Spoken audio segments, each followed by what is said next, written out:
हाँ तो बच्चों कैसे हैं आप लोग। मैं गौतम कुमार ज्ञान मंत्रा के यूट्यूब चैनल में आप लोगों का फिर से स्वागत है।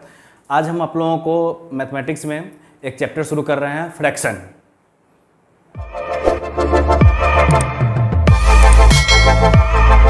आगे देखते हैं फ्रैक्शन। तो फ्रैक्शन एक्चुअल होता क्या है? Fraction part of a whole होता है। फ्रैक्शन क्या होता है?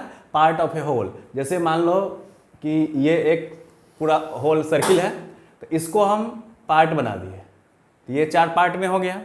तो इसका एक पार्ट कलर कर दिए, एक पार्ट कलर कर दिए, तो इसको 4 पार्ट में बांटे हैं, तो टोटल कितना होगा? होल। और होल क्या होता है? नीचे लिखा आएगा, ओके। और जितना पार्ट कलर किए थे, कलर्ड पार्ट 1 है, तो इसका मतलब इस पूरे का एक पार्ट। फ्रैक्शन एक्चुअल में यही है कि part of a whole. Fraction को हम क्या लिख सकते हैं? इसको हम क्या कह सकते हैं? A part of whole. A part of whole मतलब पूरा का कोई पार्ट। अब कौन सा पार्ट होगा? एक पार्ट है, हो सकता है कि 2 कलर हो, तो ये 2/4 हो जाएगा, मीन्स हाफ, मतलब इसका हाफ है। तो इस तरह से फ्रैक्शन ये हुआ। इसको अब डिफाइन कैसे करेंगे? देखिए, तो ए number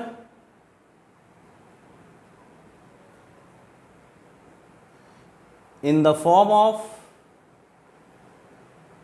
a upon b where a and b are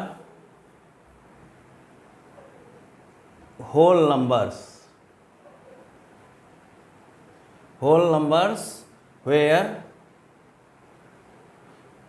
b not is equal to 0।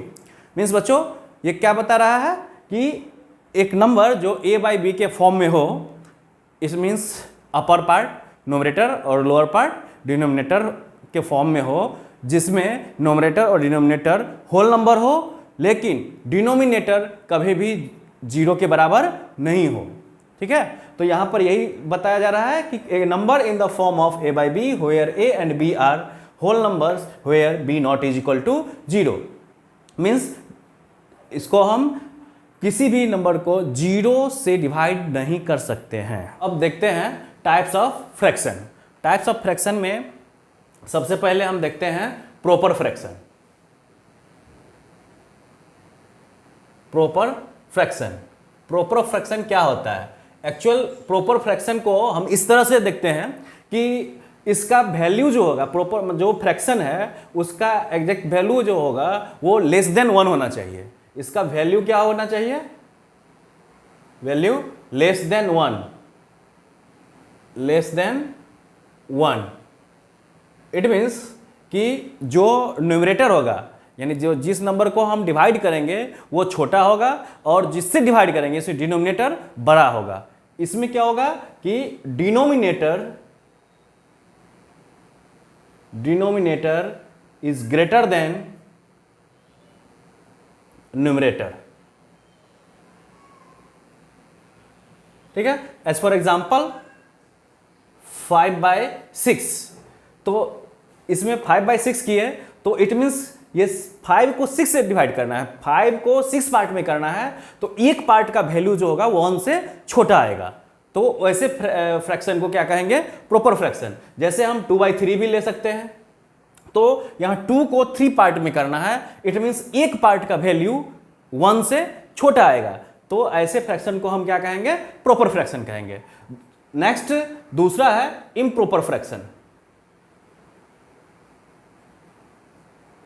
Improper fraction, तो इसमें क्या होगा? इम्प्रॉपर फ्रैक्शन में इसमें इसका जो वैल्यू होगा वो greater than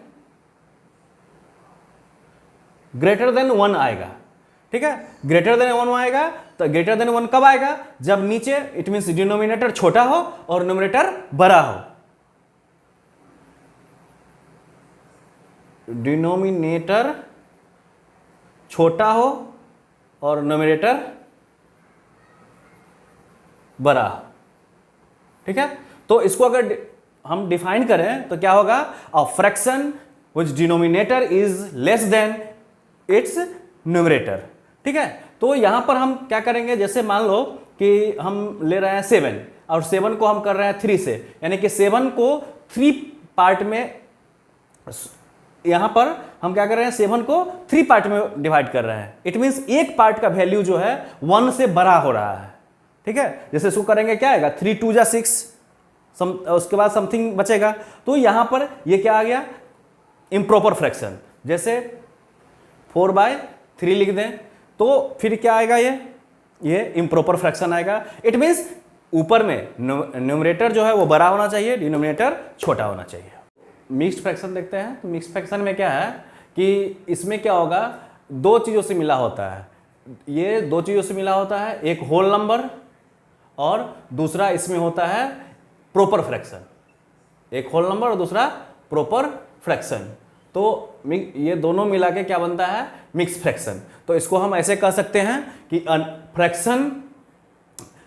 fraction with whole number followed by proper fraction बोल सकते हैं। चलो, तो एक होगा इसमें होल नंबर का पार्ट और दूसरा होगा फ्रैक्शनल पार्ट। एक मिक्स फ्रैक्शन में एक होल नंबर का पार्ट, दूसरा फ्रैक्शनल पार्ट। तो देखते हैं, जैसे यहाँ 2 + 1/2 कर देते हैं। तो ये क्या है, दोनों को मिलाएंगे तो 2 2 जा 4 1 5, यानी 5/2 डिवाइड कीजिए तो इसको ऐसे भी लिख सकते हैं 2 होल 1/2। तो ये क्या आ गया मिक्स फ्रैक्शन आ गया। तो इस तरह से हम मिक्स फ्रैक्शन देखते हैं। अब है next equivalent fraction. Equivalent fraction, equivalent fraction का मतलब होता है सेम वैल्यू। जो भी फ्रैक्शंस होंगे, इक्विवेलेंट फ्रैक्शंस जो भी फ्रैक्शंस होंगे उसका वैल्यू जो है वो क्या आएगा सेम आएगा। जो भी फ्रैक्शन हो, जो 2 3 4 जितना भी फ्रैक्शन हो उस सबका वैल्यू जो है वो क्या आएगा सेम वैल्यू। इट गिव्स, यानी जैसे मान लीजिए कि यहाँ 1/2 है, ठीक है 1/2 है, तो सेम नंबर से हम क्या करें इसको मल्टीप्लाई न्यूमरेटर को भी और डिनोमिनेटर को करें। तो यहाँ हम 2/2 कर दिए तो क्या आया 2 1 जा 2, 2 2 जा 4। तो फिर अगर इसको सिंपलेस्ट फॉर्म में लाएंगे तो यही आएगा। ठीक है, तो ये दोनों क्या होगा इक्विवेलेंट। फिर इसको 3 से अगर कर दें हम 1/2 को ही 3 से कर दें तो सेम से, तो क्या आएगा 3/6। तो ये इक्विवेलेंट फ्रैक्शंस हो गया जिसका सेम वैल्यू आ रहा है। देखते हैं अब इसमें कंपैरिजन करके कि फ्रैक्शन कौन बड़ा है कौन छोटा है। तो सबसे पहले कंपैरिजन करते हैं, तो यहाँ 3/4 और यहाँ 7/6 इसको कंपैरिजन करते हैं। तो जब दो फ्रैक्शन है तो इसको कंपैरिजन करने के लिए हम क्या करेंगे क्रॉस मल्टीप्लाई करके देख लेते हैं। तो क्या होगा 3 6 जा 18 और इसका 4 6 जा 28। तो इसका ज़्यादा आ गया, इट मीन्स ये हो जाएगा 3/4 लेस देन 7/6। तो ये बड़ा हो गया, ये छोटा हो गया। लेकिन इसी में दूसरा तरीका है कि क्या करते हैं कि कोई भी फ्रैक्शन हो तो उसके 2 बार इक्विवेलेंट फ्रैक्शन में बदलते हैं। तो एक बार क्या करते हैं उसके न्यूमरेटर को इक्वल करते हैं।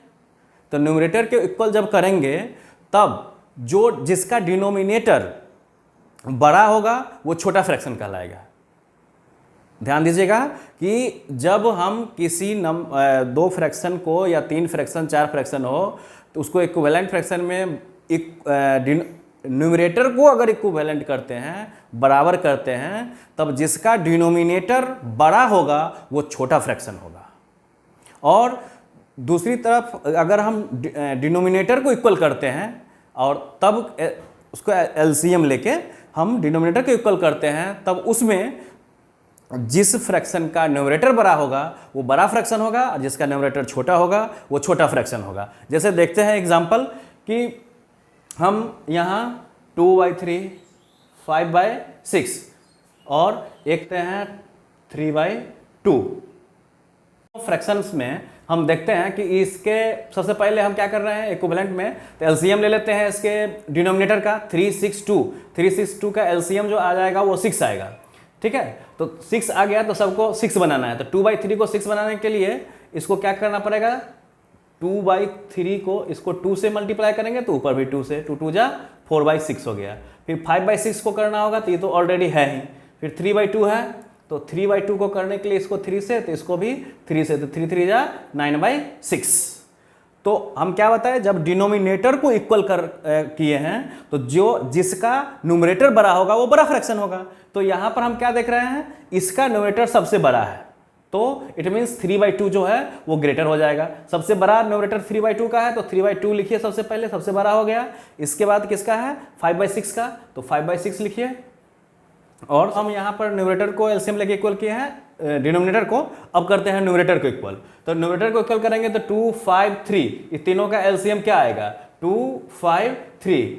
तो एलसीएम यहाँ पर क्या आएगा 5, 3 15, 30 आएगा। इसको 30 करना होगा तो 15 से 2/3 को 30 करना है तो 15 से मल्टीप्लाई करना होगा, तो ये क्या आएगा 30/45।